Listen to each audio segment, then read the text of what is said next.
guys, welcome back to my channel Shini's Kitchen. അപ്പോൾ ഞാൻ ഇന്ന് കൊണ്ടുവന്നിരിക്കുന്ന റെസിപ്പി ഒരു പിസയുടെ റെസിപ്പിയാണ്. ഇതൊരു ടേസ്റ്റി ആയിട്ടുള്ള പിസയാണ്. അപ്പോൾ നമ്മൾ ഈ പിസ റെഡിയാക്കുന്നത് പാനിലാണ്. അപ്പോൾ നമുക്ക് നോക്കാം ഇതെങ്ങനെയാണ് തയ്യാറാക്കുന്നതെന്ന്. ഫസ്റ്റ് നമുക്ക് ഡോ തയ്യാറാക്കാം. അതിനു വേണ്ടിയിട്ട് ഒരു പാത്രത്തിലേക്ക് നമുക്ക് 2 കപ്പ് മൈദ ചേർത്ത് കൊടുക്കാം. അതിലേക്ക് ഒരു 2 ടേബിൾ സ്പൂൺ പഞ്ചസാര ചേർത്ത് കൊടുക്കാം. അതുപോലെ തന്നെ 2 ടീസ്പൂൺ ഈസ്റ്റ് ചേർത്ത് കൊടുക്കണം.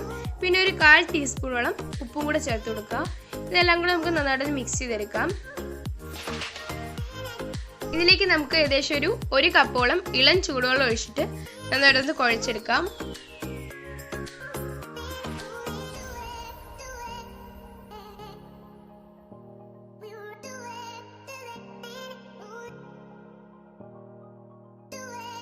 കുഴച്ചെടുത്തതിന് ശേഷം ഒരു 2 ടീസ്പൂണോളം ഓയിലും കൂടെ ഒഴിച്ചിട്ട് നന്നായിട്ട് കുഴച്ചെടുക്കാം.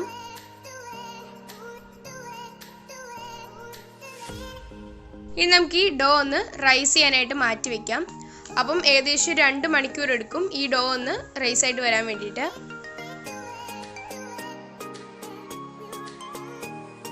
ഇപ്പം നമ്മുടെ ഡോ ഇവിടെ നന്നായിട്ട് തന്നെ റൈസ് ആയി വന്നിട്ടുണ്ട്. നമുക്ക് 2 മിനിറ്റ് ഒന്നുകൂടെ നന്നായിട്ട് കുഴച്ചെടുക്കാം.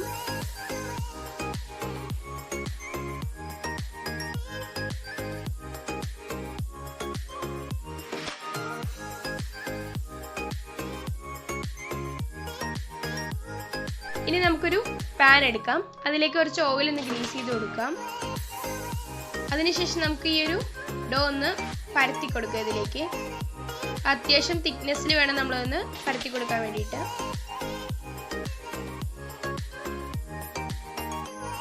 ഇനി നമുക്കൊരു ഫോർക്ക് ഉപയോഗിച്ച് ഇതുപോലെ കുറച്ച് ഹോൾസ് ഒന്ന് ഇട്ട് കൊടുക്കാം.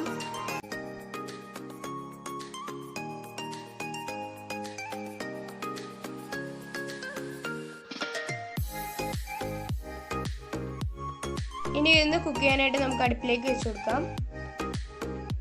അപ്പുറത്തെ ഭാഗം ചെറിയ രീതിയിലൊന്ന് റെഡി ആയിട്ട് വരുമ്പോൾ തന്നെ നമുക്കൊന്ന് തിരിച്ചിട്ട് കൊടുക്കാം. അതിനുശേഷം നമുക്ക് ഫ്ലെയിം ഒന്ന് ഓഫ് ചെയ്തിടാം. ഫ്ലെയിം ഓഫ് ചെയ്തിട്ടാണ് നമ്മളിനി ബാക്കിയുള്ള കാര്യങ്ങൾ ചെയ്യുന്നത്.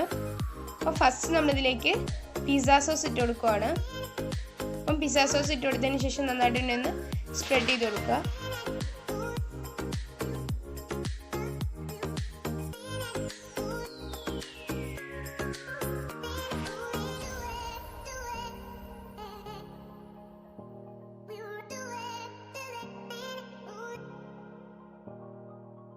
ഇനി നമുക്കിതിൻ്റെ മുകളിലേക്ക് ഫ്രൈ ചെയ്ത് വെച്ചിട്ടുള്ള ചിക്കൻ, അതുപോലെ തന്നെ കട്ട് ചെയ്ത് വെച്ചിട്ടുള്ള ഓനിയനും ക്യാപ്സിക്കം, അതുപോലെ ടൊമാറ്റോ, പിന്നെ മൊസറല്ല ചീസാണ് ഞാൻ ഇട്ട് കൊടുക്കുന്നത്. അതും കൂടെ ഗ്രേറ്റ് ചെയ്ത് ഇട്ട് കൊടുക്കുക. പിന്നെയും ചിക്കൻ, അതുപോലെ തന്നെ ക്യാപ്സിക്കം, ടൊമാറ്റോ, പിന്നെ കട്ട് ചെയ്ത് വെച്ചിരിക്കുന്ന ഓനിയൻ ചേർത്ത് കൊടുക്കുക. ഇതിൻ്റെ മുകളിലേക്ക് നമുക്ക് വീണ്ടും മൊസറല്ല ചീസ് ഇട്ട് കൊടുക്കുക. അതുപോലെ തന്നെ കുറച്ച് ചില്ലി ഫ്ലേക്സും കൂടെ ഇട്ട് കൊടുക്കുക.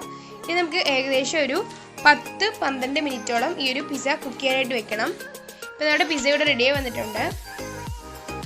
ഇപ്പം നമ്മുടെ അടിപൊളിയായിട്ടുള്ള പിസ്സ ഇവിടെ റെഡി ആയിട്ടുണ്ട്. അപ്പോൾ സിമ്പിളായിട്ട് നമുക്ക് തയ്യാറാക്കാൻ പറ്റുന്ന ഒരു പിസ്സയാണ്. അപ്പോൾ നിങ്ങൾക്ക് എല്ലാവർക്കും ഈ ഒരു വീഡിയോ ഇഷ്ടപ്പെടുന്ന ഞാൻ വിചാരിക്കുന്നു. അപ്പോൾ നിങ്ങൾക്ക് ഈ വീഡിയോ ഇഷ്ടപ്പെട്ടാൽ തീർച്ചയായും ലൈക്ക് ചെയ്യുക, ഷെയർ ചെയ്യുക, ചാനൽ സബ്സ്ക്രൈബ് ചെയ്യുക. സബ്സ്ക്രൈബ് ചെയ്യുമ്പോൾ തൊട്ടടുത്തുള്ള ബെല്ലൈക്കൻ കൂടി ഒന്ന് പ്രസ് ചെയ്യുക. അതിൽ ഓൾ എന്ന ഓപ്ഷനാണ് നിങ്ങൾ ക്ലിക്ക് ചെയ്യേണ്ടത്. അപ്പോൾ ഞാൻ പുതിയ വീഡിയോസ് ഇടുമ്പോൾ നിങ്ങൾക്ക് ഉടനെ തന്നെ നോട്ടിഫിക്കേഷൻ ലഭിക്കുന്നതായിരിക്കും. Thanks for watching.